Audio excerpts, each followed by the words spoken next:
नमस्कार दोस्तों, आज मैं आपके सामने एक ऐसी कहानी लेकर आया हूं जो इंसान के भीतर छिपी उस काली सच्चाई को उजागर करती है जिस पर यकीन करना मुश्किल है। यह कहानी हमें सिखाती है कि चाहे कोई कितना भी शातिर क्यों न हो, कितना भी होशियार क्यों न हो, एक झूठ को छिपाने के लिए 100 झूठ बोलने पड़ते हैं।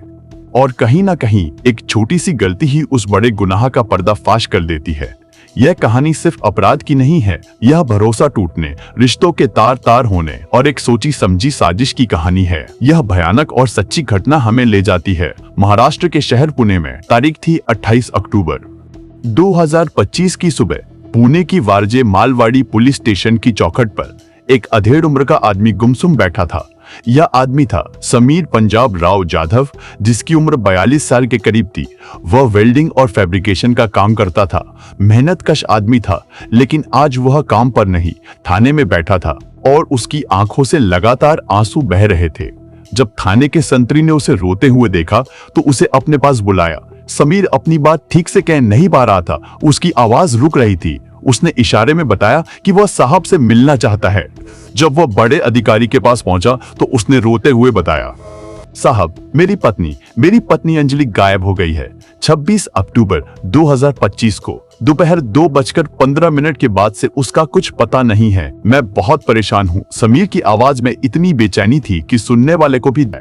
हमारे 2 छोटे बच्चे हैं साहब, एक तीसरी कक्षा में है और दूसरा 5वीं में। मेरी बूढ़ी माँ भी है। सब बहुत परेशान हैं। मैंने हर रिश्तेदार के घर, हर उस जगह तलाशा है जहां वो जा सकती थी, लेकिन वो कहीं नहीं मिली। आप ही कुछ मदद कीजिए। पुलिस वालों ने उसकी हालत देखकर और तुरंत गुमशुदगी की रिपोर्ट दर्ज कर ली। समीर ने बताया कि उसने अपनी पत्नी को आखिरी बार राजगढ़ थाना क्षेत्र के पास गोगलवाड़ी फाटा इलाके में स्थित श्रीराम मिसल हाउस के पास देखा था। पुलिस ने शुरुआत में इस गुमशुदगी को एक आम केस की तरह लिया, लेकिन समीर का व्यवहार असामान्य था। 29 अक्टूबर, 30 अक्टूबर, 31 अक्टूबर समीर लगातार हर दिन अपने काम पर जाने से पहले पुलिस स्टेशन आता था। वह बड़े अधिकारी के सामने हाथ जोड़कर खड़ा हो जाता और आंखों में आंसू लिए पूछता, साहब, कोई प्रोग्रेस हुई? मेरे बच्चे माँ के लिए रो रहे हैं। पुलिस वाले उसे सांत्वना देते, घर जाने को कहते। उसका हर दिन थाने आना, उसकी बेचैनी, यह सब इतना सच्चा लग रहा था कि पुलिस को उस पर शक करने की कोई वजह नहीं मिली। यह पति अपनी पत्नी के लिए सचमुच परेशान लग रहा था। लेकिन एक दिन थाने के डीसीपी संभाजी कदम की नजर समीर पर पड़ी। जब समीर किसी अन्य सिपाही से अपनी पत्नी के बारे में बात कर रहा था तो डीसीपी ने उसकी बातचीत सुनी।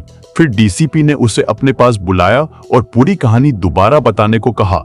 समीर ने फिर से वही कहानी दोहराई, लेकिन डीसीपी के तेज दिमाग ने तुरंत पकड़ लिया कि समीर ने जो कहानी पहले सिपाही को बताई थी और जो कहानी अब वह उन्हें बता रहा है, उसमें मामूली लेकिन महत्वपूर्ण अंतर था।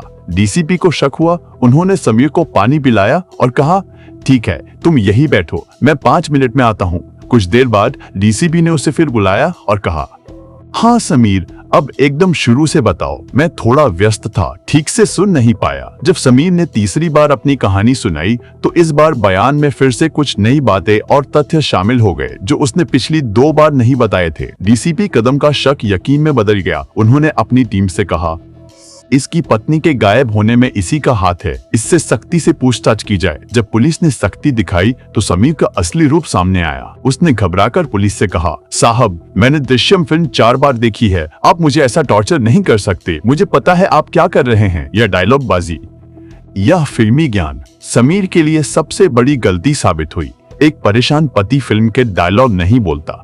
पुलिस समझ गई कि वे किसी ऐसे अपराधी से बात कर रहे हैं जो खुद को बहुत चालाक समझ रहा है। जब पुलिस ने सही तरीके से सख्ती की तो समीर टूट गया और उसने अपना गुनाह कबूल कर लिया। समीर ने कोई जल्दबाजी नहीं की थी। उसने अपने घर से लगभग 40 किलोमीटर दूर गोगलवाड़ी में एक गोदाम 18,000 रुपए महीने के किराए पर लिया। चूंकि वो वेल्डिंग का काम जानता था, इसलिए उसने गोदाम के अंदर जिसमें एक इंसान का शव आसानी से समा जाए। इस भट्टी को बनाने में उसे लगभग 1 महीना लगा। इस दौरान वह धीरे धीरे लकड़ी, पेट्रोल और अन्य जलने वाली चीजें इकट्ठी करता रहा।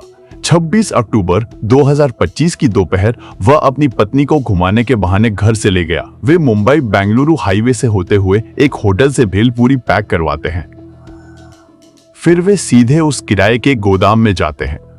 पति पत्नी आराम से भेल पूरी खा रहे थे और जैसे ही समीर को मौका मिला उसने अपनी पत्नी अंजलि का गला घोंट दिया। उसने तब तक गला दबाए रखा जब तक वो पूरी तरह शांत नहीं हो गई। जब उसे यकीन हो गया कि उसकी पत्नी मर चुकी है तो उसने शव को भट्टी में डाल दिया, ईंधन रखा और आग लगा दी। वह तब तक वहीं बैठा रहा जब तक शव पूरी तरह से राख नहीं बन गया। समीर ने अपनी पत्नी को चरित्रहीन साबित करने के लिए झूठा ड्रामा रचा, लेकिन पुलिस की जांच में सच कुछ और ही निकला। अंजलि का कोई अफेयर नहीं था। असल में समीर का खुद किसी और महिला से अवैध संबंध चल रहा था।